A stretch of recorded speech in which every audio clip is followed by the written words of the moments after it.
Hello and welcome to another Midday Modern Conversation. I'm Beth Bryan from Hogarth's house, and today I am joined by Pulp Rocket Theatre, which stages shows in historic sites to revive voices and stories from history through theatre, and also has a rich outreach program for schools, believing that all young people should have opportunities in drama. Pulp Rocket has written and will be performing an outdoor family-friendly show at Hogarth's house this July called The Enraged Musician. Tickets will be on sale later this month. So here with me today are co-founders Sam Whitaker Hill and James Musgrave. Hello. Sam trained at Lambda and has previously understudied for Christopher Wren in the West End's Mousetrap and played Richard III in Richard III at the York International Shakespeare Festival. James also trained at Lambda, but also the National Youth Theatre.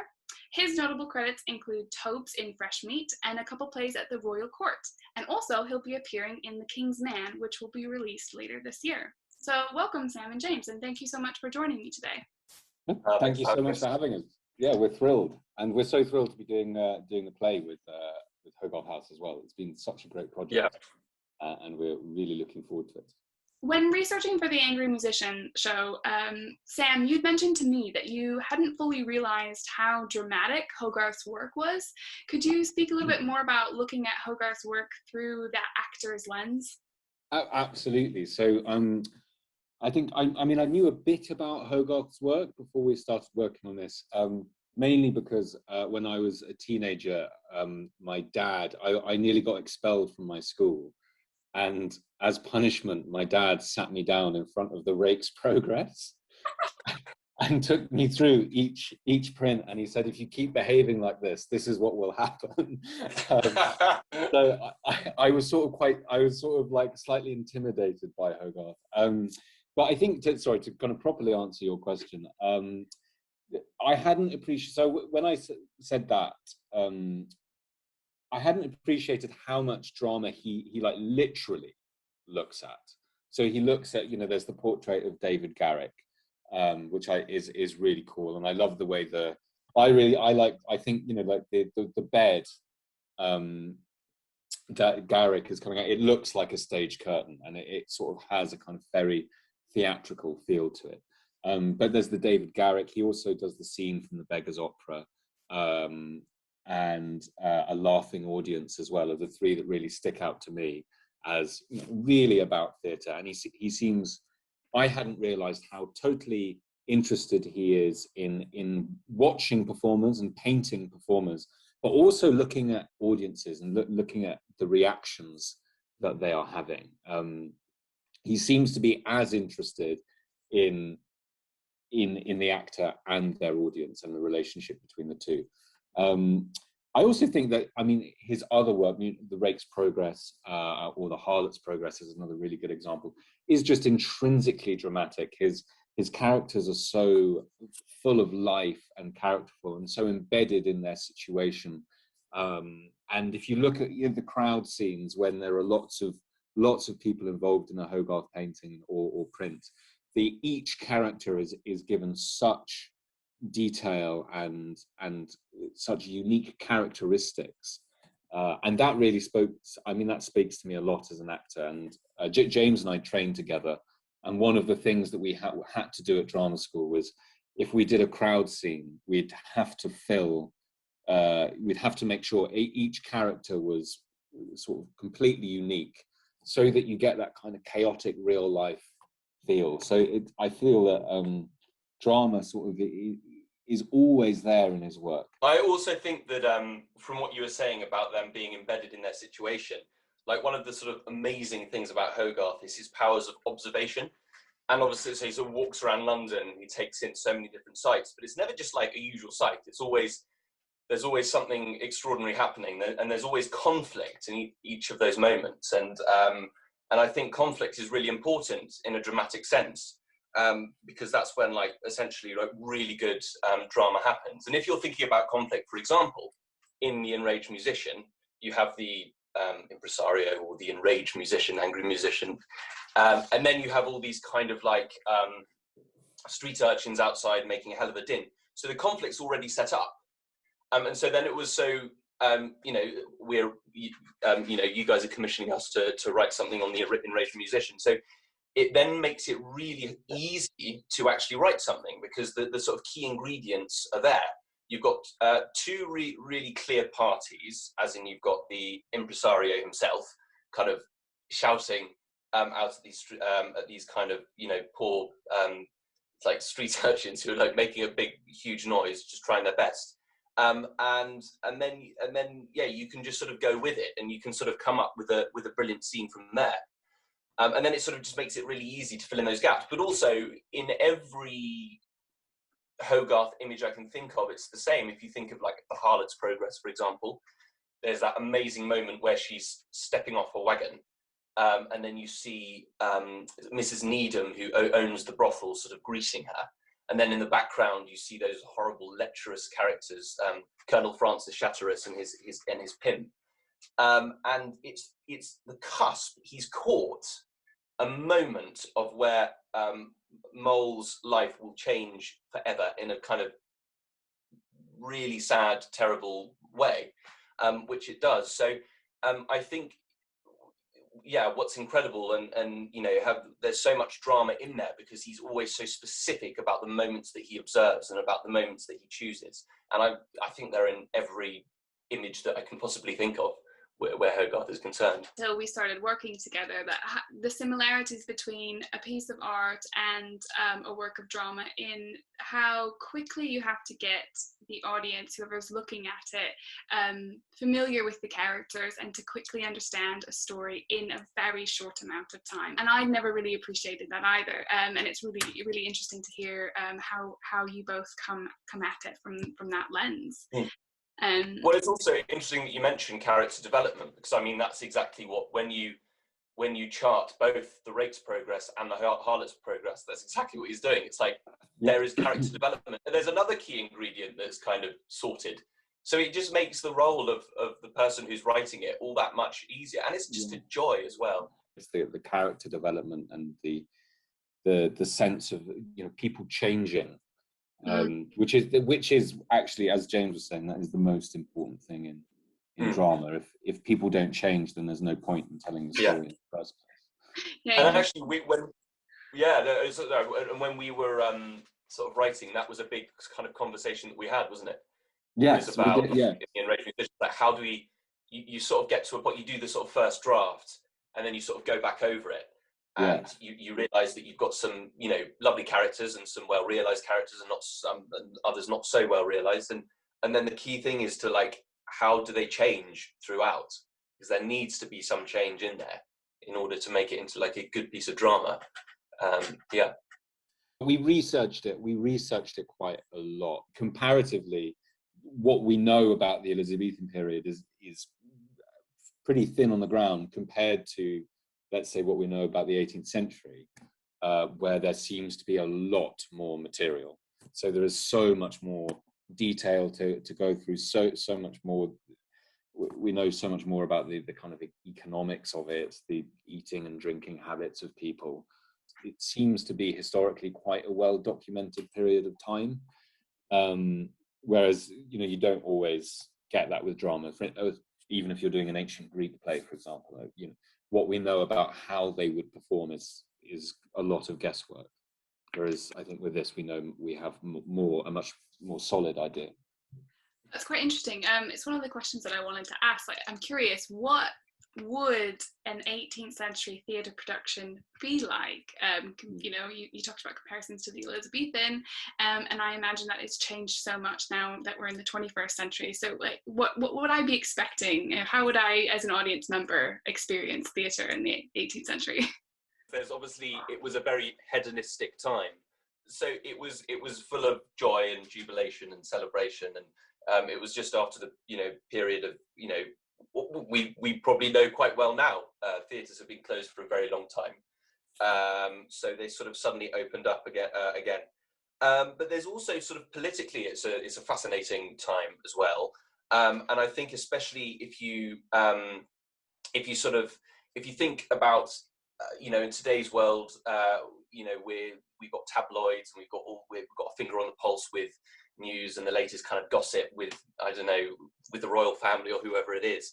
And this, the way it was done then, I guess, was largely on the stage, and like every week there'd be a new sort of intrigue or a new story about what was happening in society. And another thing I love about the Restoration theatres is the way they're shaped. And it's sort of like the auditorium where the audience sit is a sort of semicircle.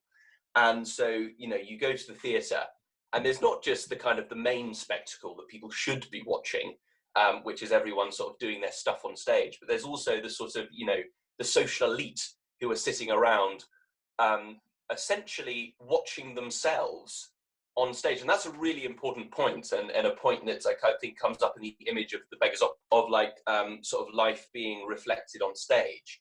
And essentially that's kind of, what that time, that was sort of what that time was all about. With Robert Walpole, I believe he actually went to see a performance of the Beggars Opera. So there he was watching himself on the stage. And I think it said I think it was in the Jenny Udlow book actually, and I think it said like he sort of smiled or something, but you sort of know inside it would have been crushing. I mean, he wasn't displayed in the best light on stage at all. And that was a kind of big part of that, I think of the Restoration period, was just sort of was to kind of essentially just hold that mirror up to the audience and be like, well, this is what's going on in society. I also agree with James that I think a part of the experience would have been seeing your society structured kind of quite literally in the theatre. So you'd have your wealthy people in the boxes, and then maybe if you didn't have as much money, you'd be kind of shoved up into the gods very unfairly, and then middle classes maybe in the stalls. And I mean, there are kind of elements of that in our theatre now, I guess, but not to the same extent. I think a big difference would have been the way the audience behaved. I think they would have eaten during the performances, drank a lot more in the performances, been much more willing to leave at the drop of a hat. I think the kind of politeness of audiences, especially in England, is much more of a kind of 20th century kind of thing. Yeah. That we've inherited from the kind of Noel Coward era, where people are very polite, and I'm a big fan of leaving shows halfway through. I was just going to say, does that terrify you as actors, the idea of crunching, shouting things in a drunken state, leaving? There's a line. Yeah.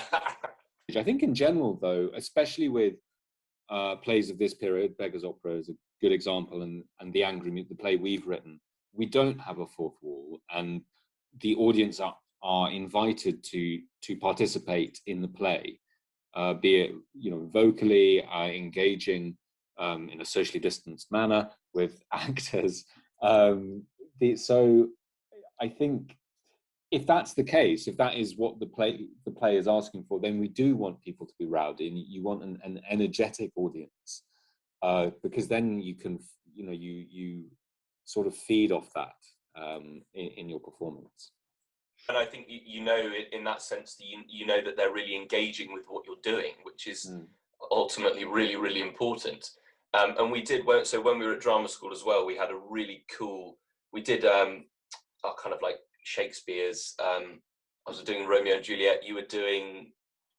I was doing Julius Caesar. Oh yeah, Julius Caesar. And we went around schools, and I think until that point, it was very sort of,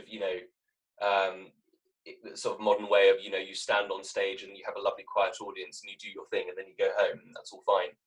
But with the schools, they were like really vocal. It was very alarming at first.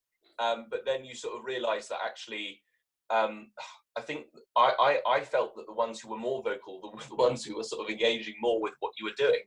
And I think, and sort of by the end of it, became very comforting.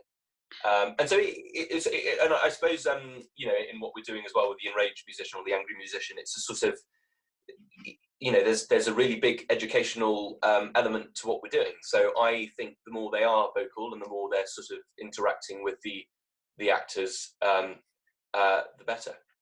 It's true. It goes both ways. It's not always negative. That you get more positive reinforcement as well. Yeah, absolutely. Yeah. We're not always being booed. Not always. Not always. only most of the time. We talked a lot about Hogarth's work and that sort of connection with the theatre, but we also know that may have come about in part because we know he had a personal deep friendship with the actor and playwright David Garrick, and Hogarth produced that print of Garrick playing Richard III that you mentioned, Sam, and that's a lovely thing. That's a lovely portrayal of a friend, and Garrick reciprocated in a way by actually writing the inscription that's on Hogarth's tomb, and it begins, "Farewell, great painter of mankind." What do we know about Garrick as an actor, I guess? He was a kind of massive overnight sensation. I think he came to London when he was about 20 and sort of started working as an actor, and within 2 years was very well known. I think William Pitt the Elder said something along the lines of, "This is the best actor of his generation." I'm paraphrasing, but he got kind of massively lauded by quite very influential people. It was his performance of Richard III that really put him on the map. But he was, what seemed to make him stand out was the idea that he delivered Shakespeare's verse much more naturally and like a contemporary would have spoken, which is quite interesting because in Shakespearean acting there are always some actors that seem to completely reset what naturalism in Shakespeare is. So Laurence Olivier was one, which is kind of weird because, like, if you look, for us looking back at Laurence Olivier, you don't kind of get the sense that he's talking Shakespeare in a natural way, but that's just because he's from a different time period. For his own time, it is a new level of naturalism in delivery. And then I'd say Mark Rylance is probably a good comparison now for someone who can do that. So I sort of, in my head, I link Garrick up as one of these key actors that slightly changes what we think we can do with Shakespeare in terms of how it relates to us and how we hear it. He also did quite a lot of practical stuff for actors. He introduced sick pay for actors, for example, which which is very good. And he was very keen on establishing, I think he was pretty keen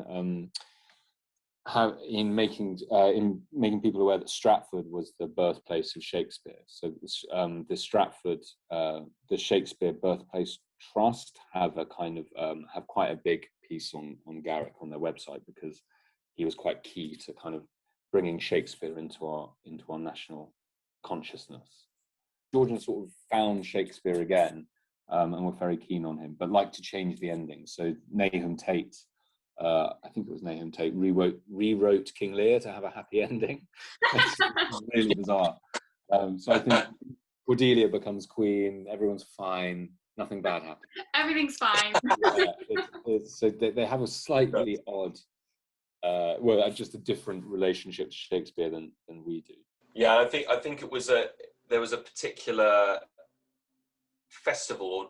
It was in Stratford upon Avon, and that was like a big time where we saw for the first time, that Shakespeare was actually this, like, the sort of national poet, or he went on to become this national poet or the national bard because of essentially what Garrick had realised. And I think as well it chimes nicely with, if you think about Shakespeare now, you see it done in multiple diverse different ways, which is testament to Shakespeare, of course, and his extraordinary writing, but it's also sort of in a way testament to the direction in which, and Sam was sort of mentioning how it's like nudged on through generations, and perhaps Garrick being one of the first. I guess like he really was one of the first who would have done that. He sort of nudged it down, and it's had this extraordinary legacy. I think something I find interesting about this time is that clearly the artistic community in general is very close-knit and it's very supportive of each other. You can kind of then wonder like what it is that they talked about, that they connected with, and actually hearing that there's quite a lot. I mean, not just that they're both very popular, well-known people at the time that would have come in contact, but you know, working towards sick pay, that would have been something, you know, Hogarth's very societal conscious and moving things forward in a way that quite radical to their standards now seems quite basic to us, and also credit to an artist, you know, to crediting, making sure you know, Shakespeare's well known, remembered, and that sort of chimes in with Hogarth's work with copywriting and making sure that the artist is given their proper credit. So I actually now think it'd be quite fascinating to sort of hear a conversation, but you can kind of just in that brief few moments see that there's a lot of overlap in their two lives that would be make a good friendship. Thank you so much. That was absolutely fascinating. Really appreciate you joining me today. And I, for one, I'm really looking forward to the Angry Musician. So for those of you watching, the dates for that will be the 23rd, 24th and 25th of July, Friday, Saturday, Sunday. And tickets will go on sale by the end of the month. Just absolutely thrilled that you've joined me today. And thank you very, very, very much. Bye, Sam. Bye, James. Bye. Thank you so much. Bye.